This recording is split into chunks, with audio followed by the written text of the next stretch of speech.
Hello genius BBA third semester DVV students. I hope all of you are doing very well. और आज तो Republic Day है, तो happy Republic Day to you all of my students, happy Republic Day. And अब अपन लोग आज start कर रहे हैं मार्केटिंग मैनेजमेंट, जो आप लोगों का परसों पेपर है। तो इसमें हम लोग अभी स्टार्ट कर रहे हैं unit number 3, that is product के साथ। ऑलराइट, तो प्रोडक्ट का जितना भी मोस्ट इंपॉर्टेंट पार्ट है वो हम लोग इस वीडियो में कवर करने वाले हैं, जिसमें से कि आपको 16 मार्क्स बहुत अच्छे से आप कवर कर सकते हो।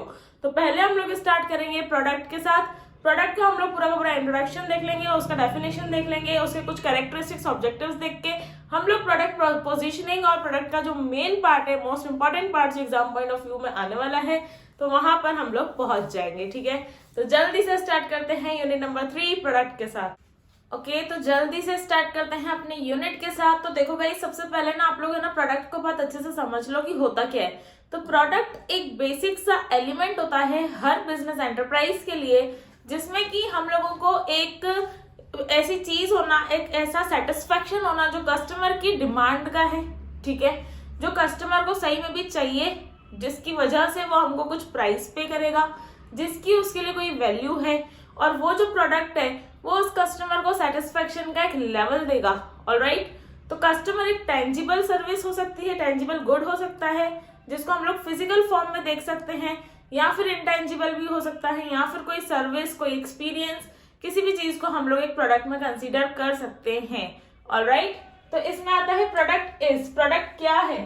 प्रोडक्ट एक गुड्स है, या फिर सर्विसेज है, या फिर एक्सपीरियंस है, इवेंट है, आइडिया है, या फिर एक इंफॉर्मेशन है। तो ये सब हमारा एक प्रोडक्ट बन सकते हैं। ठीक है, एक ऑर्गेनाइजेशन जो ऑफर करती है प्रोडक्ट, वो इसलिए हम लोगों को ऑफर करती है प्रोडक्ट ताकि हम लोग अपना satisfaction of needs and wants कर सके, ताकि एक कस्टमर उसकी satisfaction of needs and wants हो सके, उसको जो भी चाहिए उसको वो मिल जाए। ऑलराइट, तो satisfaction of needs and wants to customers को सेटिस्फेक्शन प्रोवाइड करना एक सेंट्रल आइडिया होता है प्रोडक्ट, जिसके लिए हम लोग मार्केटिंग की पूरी जो मार्केटिंग टीम बिठाते हैं, जिसके लिए हम लोग पूरी की पूरी प्लानिंग करते हैं। अगर प्रोडक्ट ही नहीं होगा तो कोई बिजनेस एंटरप्राइज भी नहीं होगा। तो जहां से प्रोडक्ट स्टार्ट होगा वही हमारा प्रोडक्ट ही हमारा मेन एक फीचर होता है, मेन एक हमारी चीज है, जिसके अलावा हम लोग कहीं से भी कुछ भी सेल आउट नहीं कर सकते। ठीक है, कि की एलिमेंट है। मार्केटिंग मिक्स में भी प्रोडक्ट बहुत बड़ा की एलिमेंट है। मार्केटिंग मिक्स में हम लोगों के पास 4 P होते हैं, या फिर 7 P सबसे मेन होते हैं। बट अभी हम लोग अगर 4 देखें, प्रोडक्ट, प्राइस, प्लेस, प्रमोशन, तो प्रोडक्ट सबसे मेन की एलिमेंट होता है, जिसकी जो सबसे बेसिक है, नीडेड है, जिसके बिना हम लोग बिजनेस एंटरप्राइज ही नहीं ओपन कर सकते। ठीक है, तो ये सब चीजें प्रोडक्ट के बारे में आपको लिख के आनी है। ये पूरा का पूरा इसका प्रोडक्ट का एक इंट्रोडक्शन है जो यहाँ तक हमने लिया है। ठीक है, प्रोडक्ट का मीनिंग तो देखो, सेंट्रल आइडिया है, यही डिसाइड करता है, प्रोडक्ट ही डिसाइड करता है कि आपका बिजनेस ऑर्गेनाइजेशन सक्सेस होगा या फिर फेलियर होगा। एक सेट है टेंजिबल और इनटेंजिबल एसेट्स का, इस एट्रीब्यूट्स का। इसके अंदर हम लोग एक सेट बना के लोगों को ऑफर करते हैं। टेंजिबल भी हो सकता है, इनटेंजिबल भी हो सकता है, जैसे कि कलर, पैकेजिंग, डिजाइनिंग। ठीक है, ये सब हम लोग कस्टमर्स को एक सर्टेन प्राइस पे ऑफर करते हैं, है ना, एक सर्टेन प्राइस पे ऑफर करते हैं, वही होता है प्रोडक्ट। ठीक है, प्रोडक्ट का मीनिंग देख लेते हैं। तो प्रोडक्ट का मीनिंग है कि 2 वेरिएबल्स होते हैं मार्केटिंग में, एक होता है कस्टमर और दूसरा होता है प्रोडक्ट। पहले तो आपको एक कस्टमर चाहिए और उस कस्टमर को सेटिस्फाई करने वाला कोई प्रोडक्ट चाहिए, जिससे कि वो कस्टमर अपना सेटिस्फेक्शन लेवल बाय कर सके और उसके बदले में वो कुछ वैल्यू हमको प्रोवाइड कर सके, मतलब उसके बदले में वो हमको प्राइस पे कर सके। ठीक है, तो सेकेंड मोस्ट एलिमेंट होता है मार्केटिंग मिक्स का।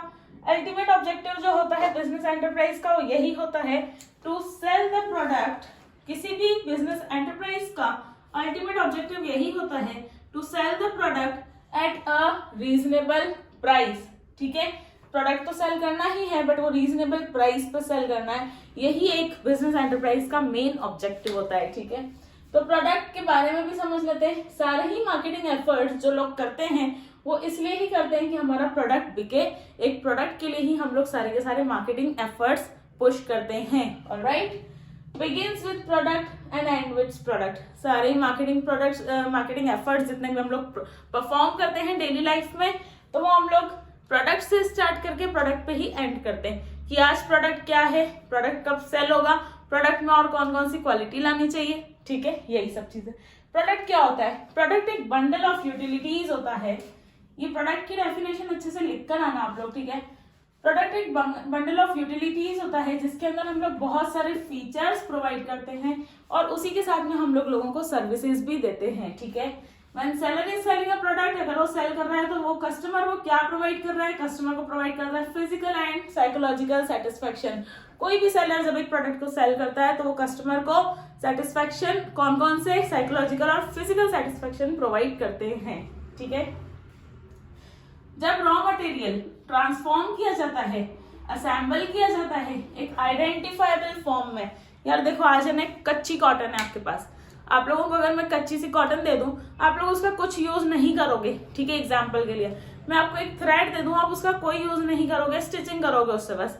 लेकिन अगर मैं आपको पूरा का पूरा उसको प्रोडक्ट को, उस रॉ मटेरियल को असेंबल करूं, उसको ट्रांसफॉर्म करूं इनटू अ कंप्लीट शर्ट या फिर टी शर्ट, तो आप लोगों के लिए वो यूजफुल है और हर कस्टमर उसको लेना चाहेगा, ठीक है। तो वहां से वो हमारा न्यू प्रोडक्ट फॉर्म होता है, ठीक है। ट्रांसफॉर्मेशन की प्रोसेस से जब हम लोग एक रॉ मटेरियल को कंप्लीट गुड में ट्रांसफॉर्म करते हैं, उसको सेल करते हैं, तो हमारा एक न्यू प्रोडक्ट फॉर्म होता है। इसलिए मार्केटिंग प्रोग्राम में प्रोडक्ट जो है वो की एलिमेंट है। प्रोडक्ट क्या है? तो प्रोडक्ट की एलिमेंट है। किसी भी बिजनेस का कोर है, सबसे बेसिक फंक्शन है, तो कोर तो है ही सही, ठीक है। प्रोडक्ट के बिना हम लोग ना तो कुछ सेल कर सकते हैं, ना कुछ प्रमोट कर सकते हैं, ना ही किसी चीज को हम लोग ऑफर कर सकते हैं मार्केट में, ना ही किसी चीज का हम लोग प्राइस लगा सकते हैं। तो प्रोडक्ट के बिना ये सब चीजें नहीं हो सकती। प्रोडक्ट जो है वो ऑफर करते हैं कस्टमर्स को to satisfy their needs and wants. क्यों करते हैं उनको ऑफर? ताकि हम लोग उनकी नीड्स और वांट्स को सेटिस्फाई कर सके, ठीक है। ये हो गया हमारा प्रोडक्ट के बारे में पूरा का पूरा ब्रीफ। इसकी दो डेफिनेशंस आप लोग बहुत ज्यादा अच्छे से कर लेना।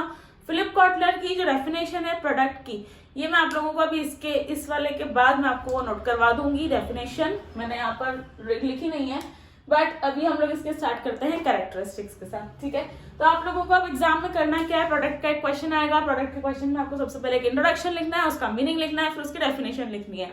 उसके बाद में अगर आए तो कैरेक्टरिस्टिक्स, ऑब्जेक्टिव्स वगैरह लिख कर आना, ठीक है। कैरेक्टरिस्टिक्स देख लेते हैं प्रोडक्ट के। प्रोडक्ट क्या होता है? एक टेंजिबल प्रोडक्ट भी हो सकता है या फिर एक इनटेंजिबल सर्विस भी हो सकती है, जो हमको दिखता नहीं है, जिसमें कुछ एक्सचेंज नहीं हो रहा, लेकिन हाँ सर्विसेज जरूर हमको मिल रही है, ठीक है। तो वो होता है प्रोडक्ट। एसोसिएटेड अथॉरिटीज, उसके पीछे कुछ एसोसिएटेड अथॉरिटीज होती है, जैसे कि सेलर होता है, कस्टमर होता है, ठीक है। तो ये सब अथॉरिटीज है। एक्सचेंज वैल्यू, उसके बदले में हम लोग कुछ वैल्यू ऑफर करते हैं, कस्टमर्स हमको वैल्यू देंगे और हम लोग उनको कुछ सेटिस्फैक्शन का प्रोडक्ट देंगे, ठीक है। एक्सचेंज होती है इसमें वैल्यू, प्राइस के बदले में हम लोग उनको वैल्यू दे रहे हैं। बेनिफिट्स और सेटिस्फैक्शन प्रोवाइड होता है उनको। अगर वो लोग प्रोडक्ट कब खरीदेंगे? जब उनको उससे सेटिस्फैक्शन मिलेगा तभी तो वो खरीदेंगे ना। प्रोडक्ट डिफरेंशिएशन, आज की तारीख में ना मार्केट में बहुत सारे प्रोडक्ट्स आ गए हैं, तो हर प्रोडक्ट का एक यूनिक सेलिंग प्रोडक्ट होता है कि उसके अंदर कुछ ऐसे फीचर्स होते हैं कि वो दूसरों से, कंपटीशन से अपने आप को अलग हटा सके, ठीक है। फॉर एग्जाम्पल अगर हम लोग एक फोन का उठा लें तो सैमसंग, आईफोन, और अगर हम लोग सबको कंपेयर करें तो आईफोन का एक अलग ही यूनिक सेलिंग मॉडल चलता है, ठीक है। तो वही है हमारा प्रोडक्ट डिफरेंशिएशन, जहां पर हम लोग एक प्रोडक्ट को पूरे के पूरे मार्केट के दूसरे प्रोडक्ट से अलग करते हैं, ठीक। ऑब्जेक्टिव्स ऑफ प्रोडक्ट क्यों इंपॉर्टेंट है, क्या उसके ऑब्जेक्टिव्स है? तो इससे हम लोगों की सेल्स ग्रोथ होगी, ठीक है। प्रोडक्ट आपका बहुत जरूरी है सेल्स के लिए। यूटिलाइजेशन ऑफ रिसोर्सेज के लिए। Offer a full product line, अगर एक प्रोडक्ट होगा तो हम उससे रिलेटेड सारी ही प्रोडक्ट लाइन अपने स्टोर में रखने लग जाते हैं, ठीक है। नेट प्रॉफिट अपॉर्चुनिटीज, इससे हम लोग नई नई प्रॉफिट की अपॉर्चुनिटीज निकाल सकते हैं, तो new profit opportunities. Utilization of waste material, जितना भी मटेरियल हमारा वेस्ट हो गया है हम लोग उसको भी यूटिलाइज कर सकते हैं प्रोडक्ट बना के, ऑलराइट। तो ये सारे इसके ऑब्जेक्टिव्स हैं। अब अपन इसके देख लेते हैं लेवल्स। कोई भी प्रोडक्ट जब होता है तो इसके 5 लेवल्स होते हैं, ठीक है। 5 लेवल्स होते हैं हर प्रोडक्ट के, जिसमें कि फर्स्ट होता है कोर बेनिफिट, मतलब जो कोर, जो मेरे पास एक प्रोडक्ट है एकदम कच्चा सा product, is the my core benefit, ठीक है। दूसरा होता है जेनेरिक प्रोडक्ट। वहां पर हम लोगों को क्या चाहिए, उसके साथ में कुछ एडिशनल जो सर्विसेज प्रोवाइड हो जाती हैं, वो होती है हमारी जेनेरिक प्रोडक्ट। ठीक है, फिर है एक्सपेक्टेड प्रोडक्ट। एक्सपेक्टेड प्रोडक्ट मतलब, अब एक्सपेक्टेड प्रोडक्ट मतलब कि जो कस्टमर को चाहिए उस प्रोडक्ट के साथ में उसको अच्छी सर्विसेज भी तो चाहिए ना, तो वो यहाँ पर एक्सपेक्टेड हो जाता है। ठीक है, ऑगमेंटेड प्रोडक्ट, जो हम लोगों को सेलर्स एक प्रोडक्ट के साथ में एक्स्ट्रा में देते हैं, एडिशनल बेनिफिट देते हैं।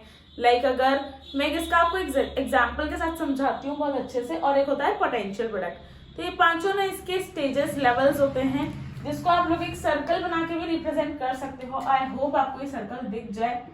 ये सर्कल सबसे बड़ा होता है, जिसके अंदर 5th लेवल का आएगा, और ऐसे करके हम लोग इसके अंदर के लेवल्स चेंज करते जाएंगे। तो कोर बेनिफिट मतलब कि अगर एक विजिटर है जिसको रेस्ट करना है, ठीक है, तो रेस्ट करने के लिए होटल जाता है, उसको तो सिर्फ अपनी एक अच्छी से स्लिप चाहिए। ठीक है, उसको रेस्ट चाहिए और स्लिप चाहिए, तो उसका कोर बेनिफिट क्या है, उसका रेस्ट और उसकी स्लिप।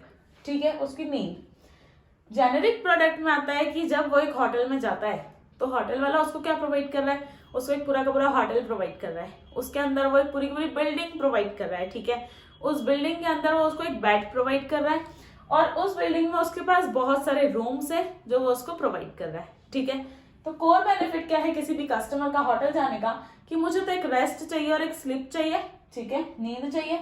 जेनेरिक प्रोडक्ट में आप लोगों को जो सामने से मिल रहा है, उसके साथ एक होटल मिल रहा है, एक बिल्डिंग मिल रही है, उसके अंदर बहुत सारे रूम्स मिल रहे हैं, तो ये सब हमारे जेनेरिक प्रोडक्ट्स हो गए। ठीक है, एक्सपेक्टेड प्रोडक्ट, अब जब एक कस्टमर किसी भी होटल में रेस्ट के लिए जाता है तो क्या एक्सपेक्ट करता है कि मुझे वहां पर जहां पर भी वो रह रहा है वहां पर उसको एक अच्छा सा नीट एंड क्लीन बेड मिले। ठीक है, उसका जो रूम है बहुत ज्यादा वहां पर क्लीनिटी हो। ठीक है, उसको क्लीन टॉवेल, सोप, सब चीजें वहां पर अवेलेबल हो, तो ये सब उसके एक्सपेक्टेड प्रोडक्ट है। ठीक है, दूसरा आता है ऑगमेंटेड प्रोडक्ट। तो ऑगमेंटेड प्रोडक्ट का लेवल ये है कि हम लोगों को जब हमने जो भी एक्सपेक्टेड किया है वो तो मिल ही रहा है, उसके साथ में हम लोगों को कुछ एक्स्ट्रा बेनिफिट है जो हमको हर कंपनी या हर प्रोडक्ट प्रोवाइड कर रहा है। अब लाइक इसी एग्जांपल में अगर हम होटल के एग्जांपल में देखें, तो होटल के एग्जांपल में हम बोल सकते हैं कि हम लोगों को जो टेलीविजन वहां पर प्रोवाइडेड रहती है, जो एसी वहां पर हमको प्रोवाइडेड रहता है, ठीक है, या फिर रूम में आसपास में फ्लावर्स रखे हुए हैं, और विंडोज एकदम क्लीन, और विंडोज से मतलब बहुत ज्यादा अच्छा वेंटिलेशन है, और सी साइड पे है, अगर हमारा बीच साइड पर है तो फिर और ज्यादा। तो ये सब हमारे ऑगमेंटेड प्रोडक्ट हैं। ठीक है, लास्ट है पोटेंशियल प्रोडक्ट, जिसमें कि अभी भी हम लोग ये चाहते हैं कि कस्टमर को और ज्यादा सेटिस्फाई कैसे किया जाए। अब जब हम लोग कस्टमर को इतना ज्यादा वो कर चुके हैं, उनको बहुत सारी चीजें दे चुके हैं, तो कस्टमर की नीड्स और बढ़ती जाती है, वो और अच्छा एक्सपेक्ट करता है, तो वहां पर हमारा पोटेंशियल स्टार्ट होता है। ठीक है, कि अब एक्स्ट्रा और क्या दें, एक्स्ट्रा बेनिफिट जो एक मार्केटर सोचता है कि हम और क्या क्या दे सकते हैं। तो ऐसे सोचते सोचते आजकल हर होटल वाले, मतलब हर नहीं बोल सकते, लेकिन हाँ बहुत ही रेयर केस में जो होटल्स होते हैं वो लोग क्या प्रोवाइड करने लग जाते हैं, एक आपको स्विमिंग पूल प्रोवाइड करने लग जाते हैं, आप लोगों को होटल में अच्छी सर्विसेज प्रोवाइड करते हैं, लग्जरियस ट्रीटमेंट मिल जाता है। ठीक है, तो ये सब आप पोटेंशियल प्रोडक्ट हुए। ठीक है, ऐसे कैसे आप कार का एग्जाम्पल ले सकते हो कि पहले एक बेसिक हमको बस ड्राइविंग के लिए कार चाहिए थी, फिर ऐसे ऐसे करके आप इसमें बहुत सारे एग्जाम्पल्स ले सकते हो। ठीक है, प्रोडक्ट को हमने क्लासिफिकेशन करके रखा है। प्रोडक्ट का क्लासिफिकेशन है, या तो प्रोडक्ट ड्यूरेबल हो सकता है, या तो यूसेज के बेसिस पे हो सकता है। On the basis of durability, on the basis of usage. Usage हम लोगों का single use, double use, customer use, या फिर एक इंडस्ट्रियल यूज के लिए प्रोडक्ट हो सकता है।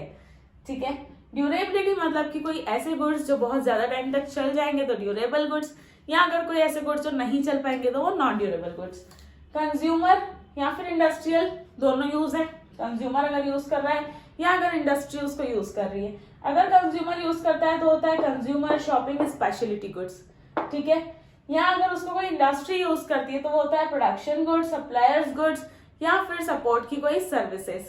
ठीक है, तो यहाँ तक मैंने आप लोगों को प्रोडक्ट का इंट्रोडक्शन, मीनिंग, डेफिनेशन अभी इसमें लिखी नहीं है, हम लोग लिख लेंगे, और इसके अलावा हम लोगों ने कैरेक्टरिस्टिक्स, ऑब्जेक्टिव्स, लेवल्स और क्लासिफिकेशन ऑफ प्रोडक्ट जितना एकदम बेसिक था वो कर लिया है। ठीक है, इस यूनिट का अब आता है मोस्ट इंपॉर्टेंट पार्ट, जहां से आप लोगों का क्वेश्चन बनेगा, तो वहां पर अब हम लोग मूव करते हैं। जल्दी से इतना नोट कर लो और समझ लो, फिर हम लोग जल्दी से मूव करते हैं अपने नेक्स्ट पार्ट पे जो बहुत ज्यादा इंपॉर्टेंट है for your examinations. Note it out. Product की डेफिनेशन देख लेते हैं। तो इसमें है एनीथिंग जो हम लोग ऑफर कर सकते हैं मार्केट में, anything that can be offer to a market. किस चीज के लिए ऑफर कर सकते हैं? फॉर अटेंशन, एक्विजिशन, यूज और कंपटीशन।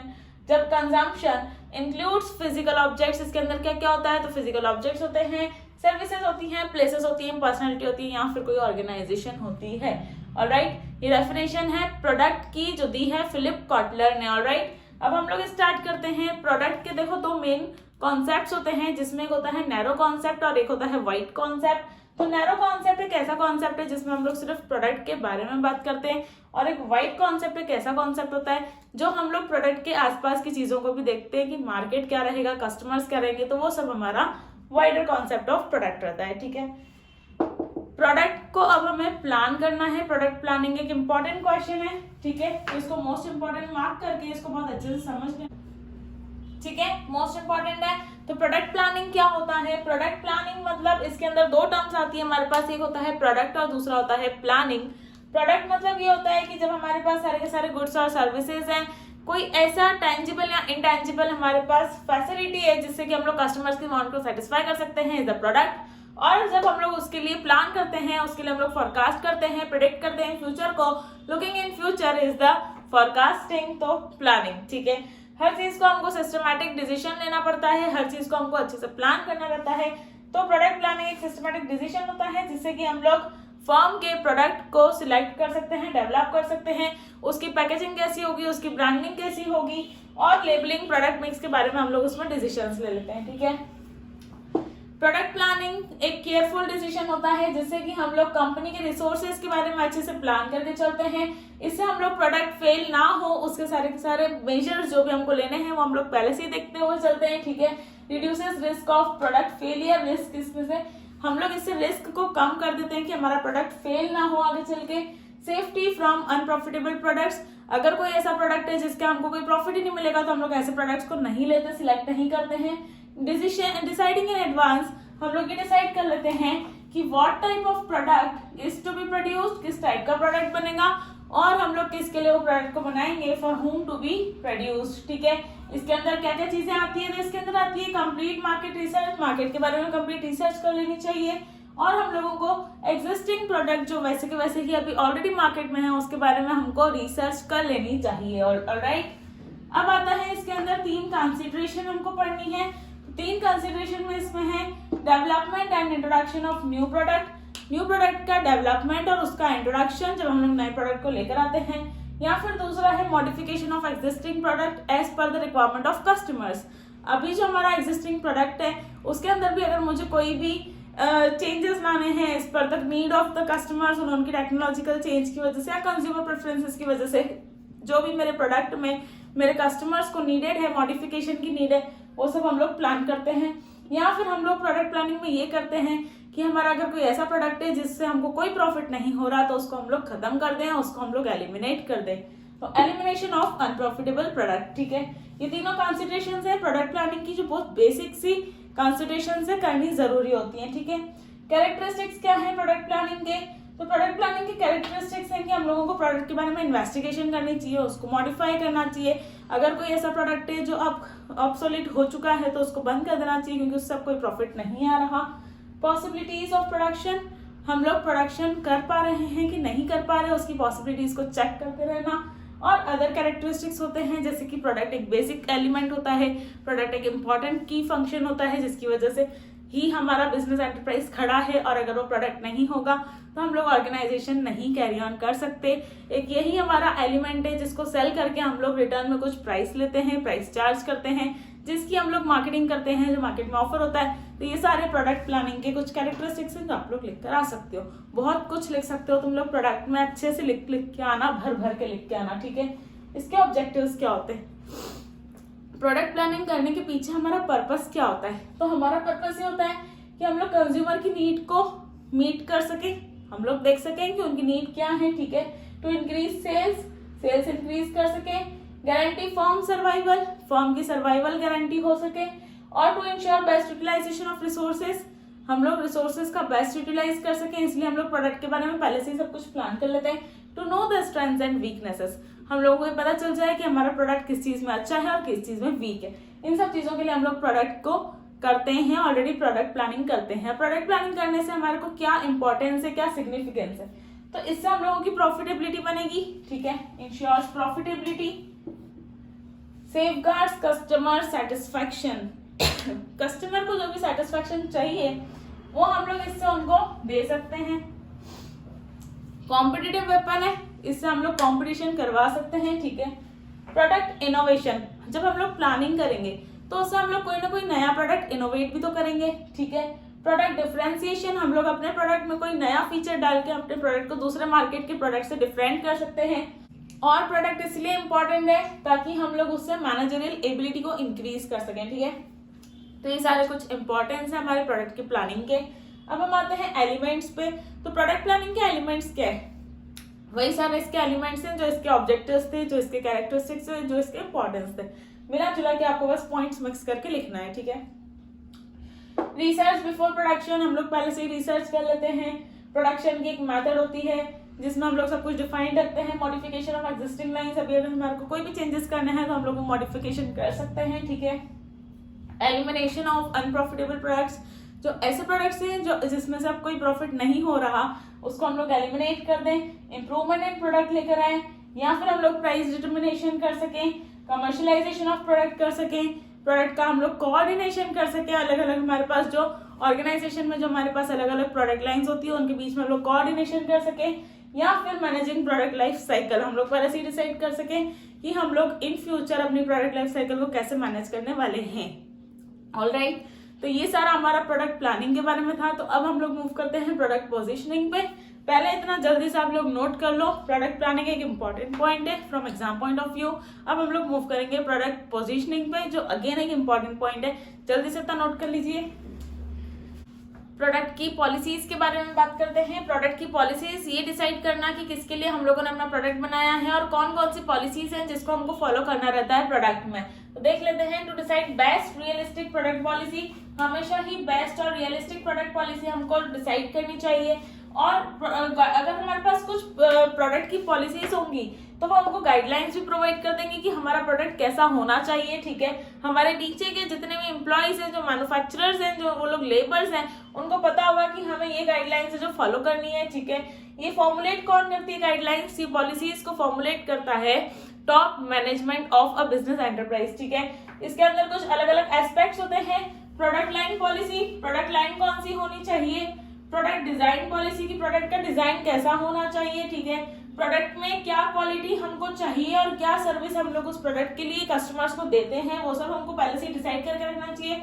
और एक प्रोडक्ट को डिसाइड करते टाइम हम लोगों को प्रोडक्ट प्लानिंग में गारंटी की पॉलिसी भी डिसाइड कर लेनी चाहिए कि क्या हम लोग अपने प्रोडक्ट की गारंटी लोगों को देंगे, गारंटी देंगे कि वारंटी देंगे। तो ये सब चीजें यहाँ पर आ जाती है प्रोडक्ट की पॉलिसीज में, ठीक है।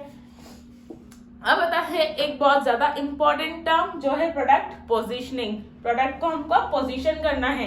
ऑलरेडी हम लोग मार्केट में हम लोग एकदम से कोई नया एकदम एग्जिस्टिंग प्रोडक्ट ऐसा तो नहीं कि हम लोग एकदम नया ही कुछ लेकर आ रहे हैं, कुछ एकदम इनोवेटिव सा लॉन्च कर रहे हैं। अगर हम लोग कोई ऐसा नया प्रोडक्ट लेकर आ रहे हैं जो ऑलरेडी मार्केट में है, जिसके ऑलरेडी एग्जिस्टिंग कस्टमर्स हैं, जिसके ऑलरेडी एग्जिस्टिंग ब्रांड्स हैं, तो अब उस टाइम पे हम लोगों को प्रोडक्ट को कैसे मार्केट में पोजीशन करना है सो दैट जो कस्टमर्स हैं वो हमारे प्रोडक्ट की तरफ भी तो थोड़ा सा अट्रैक्ट हो।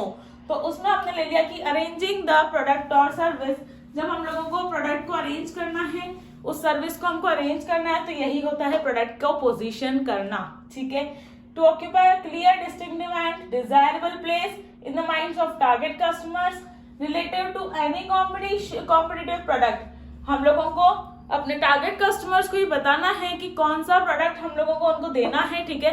तो उसके बारे में जब हम लोग बात करते हैं तो हम लोग अपना कंपटीशन के बारे में, हम लोग अपने प्रोडक्ट के फीचर्स के बारे में अपने कस्टमर्स को माइंडसेट में डाल देते हैं कि हमारा प्रोडक्ट ऐसा होगा। पोजिशनिंग मतलब with the mind of prospect, हम लोग उनके माइंड में हम लोग अपनी एक जगह बनाते हैं, ठीक है। पोजीशन करते हैं अपने प्रोडक्ट को कंज्यूमर्स तक, ताकि उसकी क्वालिटी के बारे में बताते हैं। और हम लोग ये भी सोचते हैं कि हमको किस टाइप के पीपल को इस प्रोडक्ट को टारगेट करना है, ठीक है। उसकी स्ट्रेंथ के बारे में, अपने प्रोडक्ट के वीकनेसेस के बारे में हम लोग लोगों तक बताते हैं। यूजुअल उसके जो कैरेक्टरिस्टिक्स है, जो उसके अंदर ऐसे कैरेक्टरिस्टिक्स हैं जो नए हैं, जो दूसरे प्रोडक्ट से डिफरेंट है, उसके बारे में हम लोग इसमें बताते हैं। प्राइस के बारे में, वैल्यू ऑफरिंग के बारे में कि हम लोग आपको क्या ऑफर कर रहे हैं। तो ये सब चीजें हैं प्रोडक्ट की जो हम लोग अपने कस्टमर्स के माइंड में अपने प्रोडक्ट को पोजीशन करते टाइम डालते हैं। ऑलराइट, इसके बाद में आती है प्रोडक्ट की डेफिनेशन। डेफिनेशन में बोला है कि प्रोडक्ट पोजीशनिंग मतलब एक एक्ट है, एक ऐसा एक्ट है जहां पर हम लोग डिजाइन करते हैं नए किसी भी कंपनी के अपना जो प्रोडक्ट है उसकी इमेज को किसी और के माइंड में क्रिएट करना, इमेज और value offer, so that the segments customer understand. उसी वो वाला प्रोडक्ट जो भी लोग यूज करते हैं वो लोग हमारे प्रोडक्ट को भी अंडरस्टैंड करें, वो लोग हमारे प्रोडक्ट की तरफ भी थोड़ा सा अट्रैक्ट हो। ठीक है, तो ये फिलिप कॉटलर की दी हुई डेफिनेशन है जो आप लोग प्रोडक्ट पोजीशनिंग की लर्न कर सकते हो। ठीक है, लर्न कर लेना कौन कौन से ऐसे स्टेप्स जो प्रोडक्ट पोजीशनिंग के लिए बहुत ज्यादा इंपॉर्टेंट है। तो आइडेंटिफाइंग कॉम्पिटिटर्स, अगर आपको कोई भी अपना प्रोडक्ट पोजीशन करना है, मार्केट में लेकर आना है उसको, तो सबसे पहले हमको आइडेंटिफाई करना चाहिए कॉम्पिटिटर्स को कि सेम प्रोडक्ट के कॉम्पिटिटर्स कौन कौन है। उसके बाद में हमको डिटरमाइन करना चाहिए कॉम्पिटिटर की पोजीशन को कि वो जो कॉम्पिटिटर ऑलरेडी मार्केटिंग में एग्जिस्टिंग लेवल पर है, जो वर्क कर रहा है, वो आज किस स्टेज पर है, उसकी पोजीशन मार्केट में क्या है, ये सब पता होना चाहिए। एनालाइजिंग द कस्टमर को एनालाइज कर लो कि उस प्रोडक्ट का कस्टमर कौन है। ठीक है, मेकिंग द पोजीशनिंग डिसीजन। अब हम लोग अपना आने का डिसीजन ले लेते हैं कि हमारा कस्टमर ये है, हमको ऐसे कस्टमर्स को टारगेट करना है, और अब हम लोग एंटर हो जाते हैं मार्केट में। मॉनिटरिंग द पोजीशन, हमने अपना प्रोडक्ट एक पहले पोजीशन कर दिया मार्केट में। पोजीशन करने के बाद हम लोगों को अपने प्रोडक्ट को मॉनिटर करना रहता है कि क्या हम लोग जो प्रोडक्ट लेकर आए हैं वो सही से वर्क कर रहा है या फिर नहीं।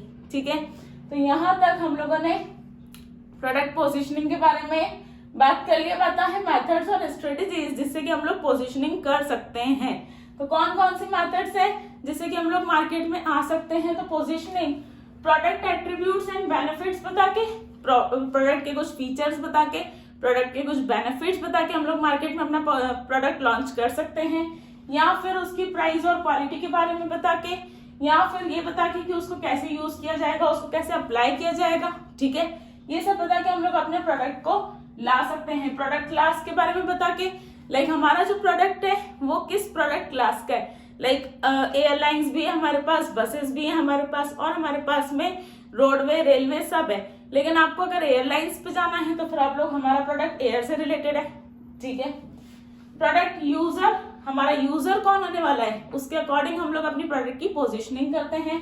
कॉम्पिटिटर हमारा कौन होगा, कॉम्पिटिटर हमारे जितने भी कॉम्पिटिटर्स हैं, लाइक आज सॉफ्ट ड्रिंक की बात करें तो 7up आया था, लेकिन उसके पहले पूरी की पूरी सॉफ्ट ड्रिंक्स ऑलरेडी थी मार्केट में। उसके बाद में भी उसने अपनी एक पोजीशन बनाई, और हम लोग कल्चरल सिंबल्स को यूज करके भी मार्केट में अपने आप को पोजीशन कर सकते हैं। कैसे, तो जो टाटा सॉल्ट है, टाटा सॉल्ट ने अपना एक नाम दिया है, जो टैगलाइन दी है, देश का नमक। तो उसने कल्चर सिंबल यूज किया है जिससे कि उसने अपनी मार्केट में एक पोजीशन को कैप्चर करके रखा है। Got it. तो यहाँ तक हमारी थर्ड यूनिट का ऑलमोस्ट पूरा ही पार्ट निपट चुका है। एक लास्ट टॉपिक है जो हम लोगों को पढ़ना है, दैट इज न्यू प्रोडक्ट। तो अब एक ये जो न्यू प्रोडक्ट है मैं यूनिट 4 के साथ ले लूंगी। ठीक है, आज यूनिट 3 में मैं इतना ही ले रही हूँ जिसके अंदर मैंने आप लोगों को स्टार्टिंग से प्रोडक्ट क्या होता है, प्रोडक्ट के कैरेक्टरिस्टिक्स, प्रोडक्ट के ऑब्जेक्टिव्स, ये सब चीजें कवर कर ली थी। डेफिनेशन कवर करते हुए हम लोगों ने प्रोडक्ट के बारे में पढ़ा था। ठीक है, प्रोडक्ट के बारे में पढ़ के प्रोडक्ट पॉलिसीज पढ़ी, प्रोडक्ट की पोजीशनिंग पढ़ी। ठीक है, और प्रोडक्ट की पोजीशनिंग के बाद हम लोगों को एक लास्ट टॉपिक जो इसका आज पढ़ना है वो है प्रोडक्ट की जो फाइनली जो न्यू प्रोडक्ट हम लोग कैसे लेकर आते हैं, तो न्यू प्रोडक्ट के बारे में। तो न्यू प्रोडक्ट को हम लोग यूनिट 4 में कवर कर लेंगे। यहाँ तक आप लोग अच्छे से कवर कर लो। ठीक है, इसका एक स्क्रीनशॉट ले लेना, मैं अभी हट जाऊंगी। और अगर आप लोगों को सारे ही वीडियोस चाहिए, सारी ही अपडेट्स चाहिए, तो इस चैनल को आप लोग सब्सक्राइब कर लो। सारे ही वीडियोस के लिए आपको ये चैनल को अगर आप सब्सक्राइब करोगे तो आपको सारे अपडेट्स मिलते रहेंगे मेरे नए वीडियोस के। ऑलराइट, और अगर कोई भी डाउट है इस यूनिट का तो कमेंट करके कमेंट सेक्शन में आप लोग पूछ सकते हो। और अगर वीडियो अच्छी लग जाए, यूनिट 3 आपकी हो गई हो, समझ आ जाए, तो इसको प्लीज लाइक कर देना। और अगर कोई डाउट है तो कमेंट करके आप लोग कमेंट सेक्शन में पूछ सकते हो। ठीक है, और इसके जो मोस्ट इंपॉर्टेंट क्वेश्चंस है मार्केटिंग मैनेजमेंट की, उसकी लिंक भी आपको डिस्क्रिप्शन बॉक्स में मिल जाएगी, वहां से आप लोग लिंक उठाओ और सारे पीडीएफ में से क्वेश्चंस उठाओ। जो भी आपके मोस्ट इंपॉर्टेंट क्वेश्चंस हैं उनको बहुत ज्यादा अच्छे से प्रिपेयर करना चालू करो। यूनिट 3 आज हम लोग कर चुके हैं, अभी हम थोड़ी देर में ही यूनिट 4 भी कंप्लीट कर लेंगे। और इसके अलावा सारे के सारे नोटिफिकेशंस के लिए आप लोग चैनल को अच्छे से सब्सक्राइब करके जाना और बेल आइकन को प्रेस करके ही जाना। वीडियो को ज्यादा से ज्यादा फ्रेंड्स तक शेयर करो। All the very best, bye bye.